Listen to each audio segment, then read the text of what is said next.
You sit down to rest for a moment. Maybe after work. Maybe after studying. Maybe after doing absolutely nothing wrong. And yet, within minutes, something uncomfortable appears. A quiet pressure in your chest. A voice asking, shouldn't you be doing something? So you open your phone. Check emails.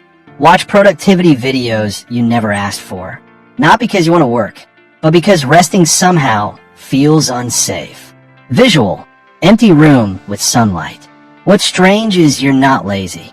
In fact, people who feel guilty after resting are usually the ones carrying too much for too long. But if rest is supposed to heal you, why does your brain treat it like a threat? Most people think guilt after resting comes from ambition. It doesn't. It usually comes from identity. Somewhere along the way, your brain learned a dangerous equation. If I'm not useful, I lose value. And once that belief settles deep enough, rest stops feeling neutral. It starts feeling like disappearance. Visual. Person staring at ceiling in dim room. You see it in small moments. You finally get a free evening, but instead of enjoying it, you feel restless. You watch a movie while mentally calculating unfinished tasks. You wake up on weekends already feeling behind. Even relaxation becomes performance. You try to optimize rest. Track it. Earn it. Justify it. Because part of you believes peace must be deserved first. And over time, this changes how you relate to yourself. You stop asking, how do I feel? And start asking, have I done enough to deserve rest? That's not motivation. That's conditional self-worth. Behavioral psychology calls this learned association. Your brain links productivity with safety, approval, or emotional stability. Maybe you were praised most when achieving things. Maybe calm moments in childhood felt emotionally unpredictable. Maybe being useful protected you from criticism. So your nervous system adapted. Not consciously, automatically. The brain is always trying to predict safety. And if constant movement once reduced stress, your brain remembers that pattern long after the environment changes. Which means the guilt you feel today may not actually belong to the present moment. It may belong to an older emotional survival strategy your nervous system never updated. And that changes everything. Because now the question is no longer, why can't I relax?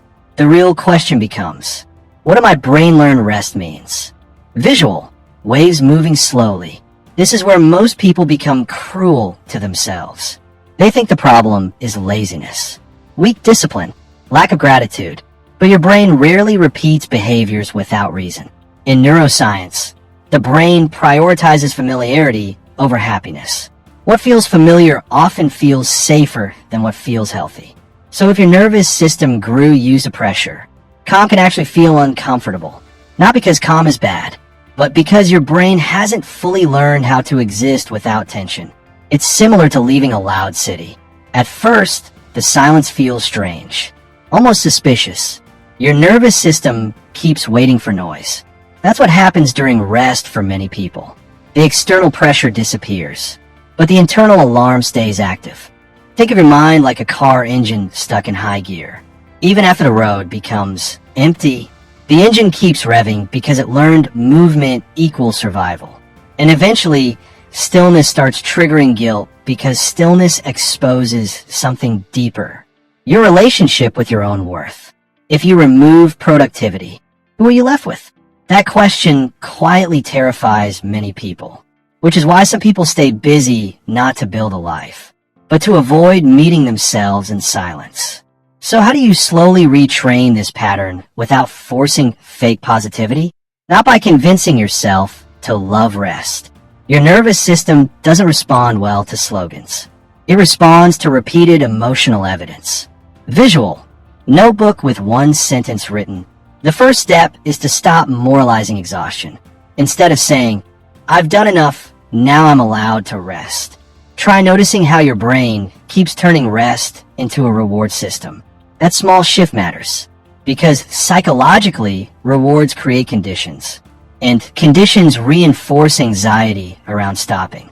Rest works better when your brain experiences it as normal maintenance, not earned permission, like sleep or breathing. For example, instead of collapsing only after burnout, Take 10 quiet minutes before exhaustion appears. This teaches the brain something new. Rest is preventive, not compensatory. The second step is reducing productive escape. Sometimes you're not actually working. You're using activity to avoid emotional stillness. Scrolling productivity content at midnight. Reorganizing things unnecessarily. Checking notifications repeatedly. These behaviors create dopamine-driven movement that distracts from discomfort, but they also keep the nervous system overstimulated. So try replacing one productive escape each day with low-stimulation presence. A walk without audio. Washing dishes slowly. Sitting near a window for 5 minutes. Simple things, not because they're magical, but because they retrain your attention system to tolerate stillness without panic. Visual. Person walking alone at night. The third step is separating identity from output. This takes time. Your brain builds identity through repetition. So if your self-worth only appears during achievement, your nervous system becomes dependent on constant proof. Start creating tiny moments where you exist without performing, not improving yourself, not documenting your life, not optimizing anything, just existing long enough for your brain to realize nothing bad happens. For example, leave one message unanswered for an hour. Take a break without explaining it to anyone. Spend time on something with no measurable outcome. At first, guilt may rise. That's normal, because the brain often mistakes unfamiliar freedom for danger. The fourth step is understanding what rest actually repairs. Rest is not just physical recovery. Cognitive science shows that quiet mental states help the brain process emotions, consolidate memory, and reduce threat sensitivity. Your default mode network, the part of the brain active during reflection, needs stillness to integrate experiences. Without rest, your mind stays in reaction mode. Constant input, constant alertness. Like a browser with 50 tabs open. Rest closes invisible tabs you didn't realize were draining you. And maybe that's why your guilt feels so confusing. Part of you desperately needs rest. Another part fears what rest might reveal. So here's the mental model to remember. Your guilt after resting is not proof that you're lazy.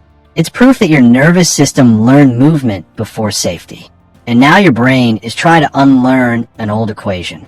Not all at once, but slowly, through repetition, through calm experiences, through moments where nothing productive happens, and you remain okay anyway. Because healing is sometimes just teaching the body that peace is no longer dangerous. Visual. Waves moving slowly. One day, you may notice something small. You sit down without reaching for your phone. You rest without mentally defending it. You watch sunlight move across a room and feel no urgency to escape the moment. Not because your life became perfect, but because your nervous system finally stopped treating rest like guilt. And maybe real peace begins there. Not in becoming someone new, but in no longer believing you must earn the right to breathe.